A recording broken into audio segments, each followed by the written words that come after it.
దేశాన్ని కాపాడటం సైనికుడి పనే కాదు, సామాన్యుడు కూడా ఇలా చేయొచ్చు. మోదీ చెప్పిన కొన్ని విషయాలపై దేశమంతా కూడా చర్చ జరుగుతోంది. ఏం చెప్పారు అనేది మనం మాట్లాడుకుందాం. చాలా ముఖ్యమైన విషయాలు మన గురించి, మన దేశ భవిష్యత్తు గురించి చెప్పిన సూచనలు. అవి ఏంటో తెలియాలి అంటే ఈ వీడియో ఒకసారి మీరు చివరి వరకు పూర్తిగా చూడండి.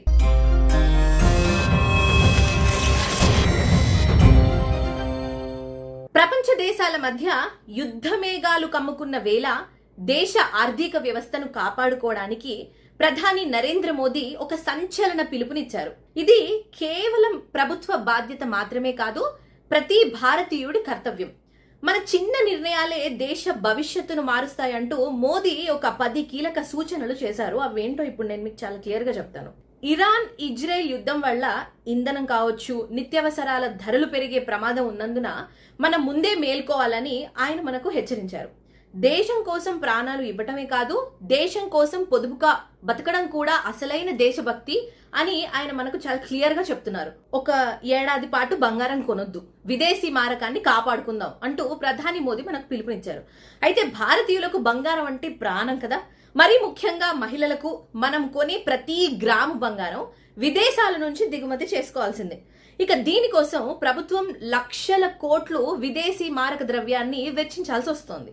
సో ఈ ఏడాది మీ ఇంట్లో పెళ్లిళ్ళు గాని, వేడుకలకు గాని కొత్త బంగారం మీ అందరూ కొనకుండా ఉన్న దానితోనే సర్ది పెట్టుకోవడం వల్ల దేశ ఆర్థిక శక్తి పెరుగుతుంది. అంటే మీ పెట్టుబడిని ప్రస్తుతానికి వాయిదా వేస్తే ఆ డాలర్లు దేశంలోనే మిగిలి రూపాయి విలువ పడిపోకుండా ఉంటుంది. ఇది దేశ ఆర్థిక రక్షణ కవచంలా పనిచేస్తుంది. మోదీ గారు చెప్పిన మరో ముఖ్యమైన పాయింట్ ఏంటంటే పెట్రోల్ కానివ్వండి, డీజిల్ కానివ్వండి చాలా తక్కువగా వాడండి. ఇప్పుడు మనకు సొంతంగా చమురు బావులు లేవు. సో పెట్రోల్ కానివ్వండి, డీజిల్ కానివ్వండి, వీటన్నిటి కోసం మనము పూర్తిగా ఇతర దేశాలపై ఆధారపడుతున్నాం. సో దీనికోసం కేంద్రం భారీగా ఖర్చు చేయాల్సి వస్తుంది. ఇదిలా ఉంటే జనాలు మాత్రం పెట్రోల్ కానివ్వండి, డీజిల్ను అస్సలు సేవ్ చేసుకునే ఆలోచనలోనే లేరు.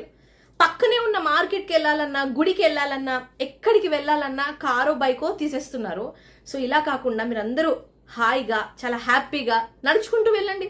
దీనివల్ల పెట్రోల్ ఆదా అవుతుంది, డబ్బులు చాలా మిగిలిపోతాయి. అంతేకాదు మీ హెల్త్ కూడా చాలా చాలా బాగుంటుంది. వాకింగ్ వల్ల హెల్త్ బెనిఫిట్స్ కూడా చాలా ఉన్నాయి. యూత్ ఫ్రెండ్స్ తో కలిసి అవసరం లేకున్నా బైక్లపై షికార్లు కొట్టడం మానేయాలి.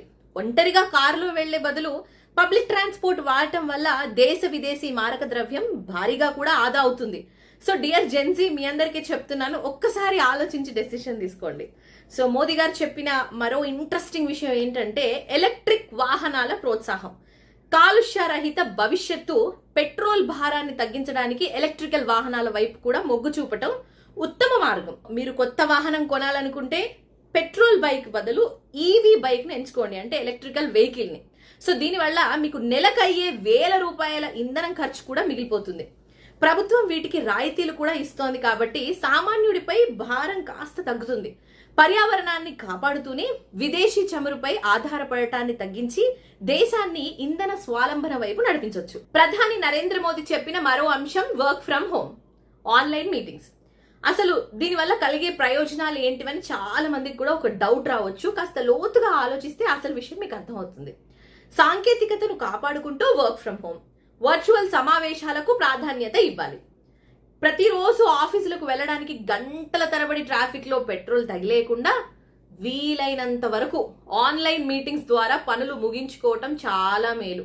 దీనివల్ల రోడ్లపై రద్దీ తగ్గుతుంది, ఇంధనం ఆదా కూడా అవుతుంది. అలాగే ఉద్యోగులకు కుటుంబంతో గడిపే సమయం కూడా దొరుకుతుంది. యుద్ధ పరిస్థితుల వల్ల ఏర్పడే ఇంధనం కొరతను అధిగమించడానికి ఇది అత్యంత ప్రభావవంతమైన మార్గం.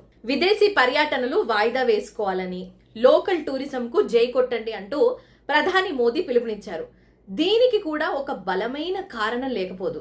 విదేశీ మారక ద్రవ్యాన్ని ఆదా చేసేందుకు విదేశీ పర్యటనలు, డెస్టినేషన్ వెడ్డింగ్స్ ఏడాది పాటు కూడా వాయిదా వేసుకోవాలి. హనీమూన్ కో, టూర్ కో, వెడ్డింగ్ డెస్టినేషన్ కో, దుబాయ్ కో, ప్యారిస్ కో వెళ్లే బదులు మన దేశంలోని కాశ్మీర్ కానివ్వండి, కేరళ కానివ్వండి, తెలంగాణలోని రామప్ప వంటి అద్భుతమైన ప్రాంతాలను చూడండి. విదేశాల్లో ఖర్చు చేసే లక్షల డాలర్లు మన దేశంలోనే ఉంటే అది స్థానిక ప్రజలకు ఉపాధిని కూడా ఇస్తుంది కదా. అలాగే మన పర్యాటక రంగం కూడా బలపడుతుంది. మన దేశ సంపద మన దేశంలోనే ఉండటం దేశ భవిష్యత్తుకు కూడా ఒక మంచి భరోసా. వంట నూనె వినియోగం కూడా తగ్గించాలని ప్రధాని మోదీ చెప్పిన సూచనల్లో ఒకటి. అయితే మంచి నూనెల దిగుమతి కోసం మనం భారీగా విదేశీ మారక ద్రవ్యం ఖర్చు చేస్తున్నాం. అందుకే నూనె వాడకం తగ్గించడం కూడా దేశభక్తే. వంటల్లో నూనె వాడకం తగ్గించడం వల్ల కేవలం డబ్బులే కాదు, మీ ఆరోగ్యం కూడా బాగుంటుంది. గుండె జబ్బులు, ఊబకాయం వంటి సమస్యలు మీ దగ్గరికి దరిచేరవు కూడా. ఇది దేశ సేవతో పాటు దేహ సేవ కూడా అవుతుంది. దిగుమతి చేసుకునే నూనెలపై భారం తగ్గితే దేశ ఆర్థిక వ్యవస్థ మెరుగుపడి ధరల అదనపుకు సహకరిస్తుంది. రసాయన ఎరువుల నియంత్రణ ముఖ్యమని ప్రధాని మోదీ చెప్పారు. అయితే వ్యవసాయంలో రసాయన ఎరువుల వినియోగం 50% తగ్గించి ప్రకృతి వ్యవసాయం వైపు మళ్లాలని ప్రధాని కోరారు. అధిక దిగుబడి కోసం మనం వాడే రసాయనాలు భూమిని విషతుల్యం చేస్తున్నాయి. సహజ ఎరువులైన పశువుల పేడ కానివ్వండి, కంపోస్ట్ వాడటం వల్ల భూమి సారం కూడా పెరుగుతుంది. అలాగే పంట నాణ్యత కూడా చాలా బాగుంటుంది. విదేశాల నుంచి వచ్చే ఎరువుల సబ్సిడీ భారం ప్రభుత్వంపై తగ్గి దేశ సంపద కూడా ఆదా అవుతుంది. ఒకప్పట్లాగా సహజ ఎరువులు వాడితే మంచి పంటలు పండుతాయి, ఆరోగ్యకరమైన ఆహారం కూడా ప్రజలకు అందుతుంది. సోలార్ పంప్ సెట్లను వాడాలని ప్రధాని పిలుపునిచ్చారు. దీనివల్ల రైతులకు ఎంతో మేలు జరగనుంది. పొలాల్లో డీజిల్ మోటార్లకు బదులుగా సౌర విద్యుత్తు పంపులను వినియోగించాలి. ప్రభుత్వం సోలార్ పంపులకు భారీగా సబ్సిడీ ఇస్తుంది కాబట్టి వీటిని వాడుకోవటం వల్ల రైతులకు డీజిల్ ఖర్చు ఉండదు, కరెంటు కోసం ఎదురు చూడాల్సిన అవసరం కూడా ఉండదు. పగటిపూట ఉచితంగా వ్యవసాయం చేసుకోవచ్చు. దీనివల్ల దేశానికి చమురు ఖర్చు తగ్గుతుంది, రైతుకు నికర లాభం కూడా పెరుగుతుంది. రైతుకు ఇంధన సంక్షోభం నుండి బయటపడడానికి ఇది ఒక గొప్ప అవకాశం అని కూడా చెప్పాలి. ప్రధాని నరేంద్ర మోదీ గారు చెప్పిన మరో కీలక అంశం ఏంటంటే స్వదేశీ వస్తువులకి మీరందరూ కూడా ప్రాధాన్యం ఇవ్వండి. మనం నిత్యం వాడే వస్తువుల్లో స్వదేశీ ఉత్పత్తులకి ప్రాధాన్యత ఎక్కువ ఇవ్వటం వల్ల దేశ ఆర్థిక వ్యవస్థ బలోపేతం కూడా అవుతుంది. మీరందరూ కూడా బజార్కు వెళ్లి టూత్ పేస్ట్, సోపు లేదా ఎలక్ట్రానిక్ వస్తువులు కొనేటప్పుడు భారతీయ కంపెనీలనే ఎంచుకోవాలి. మనం విదేశీ వస్తువులు కొన్న ప్రతిసారి మన డబ్బు ఇతర దేశాలకు పోతుంది. అదే మనం స్వదేశీ వస్తువులు కొంటే మన దేశ పరిశ్రమలు బాగుపడతాయి. అంతేకాకుండా మన యువతకు ఉద్యోగాలు కూడా ఎక్కువగా లభిస్తాయి. మేక్ ఇన్ ఇండియా లక్ష్యం నెరవేరాలంటే ప్రతి ఇంట్లో స్వదేశీ వస్తువులు ఖచ్చితంగా ఉండాలి. ఇది చాలా ముఖ్యం అని కూడా ఆయన చెప్పారు. సో మన వస్తువులను మనమే కొంటే మన వాళ్ళే లాభపడతారు, మన కరెన్సీ మన దగ్గరే ఉంటుంది, దేశాభివృద్ధికి కూడా చాలా తోడ్పాటు లభిస్తుంది అని ఆయన చాలా క్లియర్ గా చెప్తున్నారు. చివరిగా చెప్పాల్సింది ఏంటంటే ముఖ్యంగా ప్రజలందరూ అనవసరపు ఆడంబరాలకు, సోకులకు చాలా దూరంగా ఉండాలి. లోన్ తీసుకొని విలాసవంతమైన వస్తువులు కొనటం కానివ్వండి, పక్కవారిని చూసి అనవసరపు ఖర్చులు చేయడం కానివ్వండి, ఫస్ట్ ఇది మానేసుకోవాలి అందరూ. ఆ డబ్బును పిల్లల విద్యకో లేదా ఆరోగ్యానికో పొదుపు చేయటం వల్ల కుటుంబం ఆర్థికంగా కూడా స్థిరపడుతుంది. ప్రజల దగ్గర పొదుపు పెరిగితేనే దేశ ఆర్థిక వ్యవస్థ స్థిరంగా ఉంటుంది.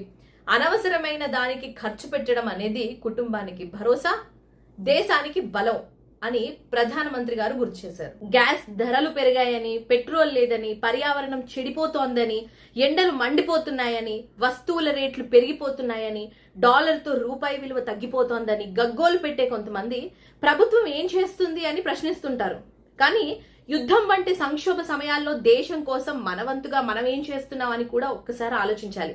ప్రధాని చెప్పిన ఈ సూచనలు పాటించటం వల్ల కేవలం దేశానికే కాదు, వ్యక్తిగతంగా మనకు కూడా చాలా లాభం చేకూరుతుంది. సో ఇవి రాజకీయంగా ఆలోచించే విషయాలు కావు. ప్రధాని బీజేపీ అతను కాబట్టి మనం ఎందుకు చేయాలి అని అనుకోకుండా ఆ స్థానంలో ఎవరు ఉన్నా ఇలాంటి విషయాలు చెప్పినప్పుడు ఆలోచించకుండా మన దేశ ప్రధానమంత్రి చెప్పారు, మన సమాజం దేశాన్ని దృష్టిలో పెట్టుకొని చెప్పారు అని మనసుకు తీసుకొని మనం ఒక భారతీయునిగా మన కోసం, మన భవిష్యత్తు కోసం, మన దేశ ఉన్నతి కోసం మనం చేయాల్సిందే కదా అని ప్రతిజ్ఞ తీసుకుందాం. మన చిన్న నిర్ణయమే నవభారత నిర్మాణానికి నాంది. జై హింద్.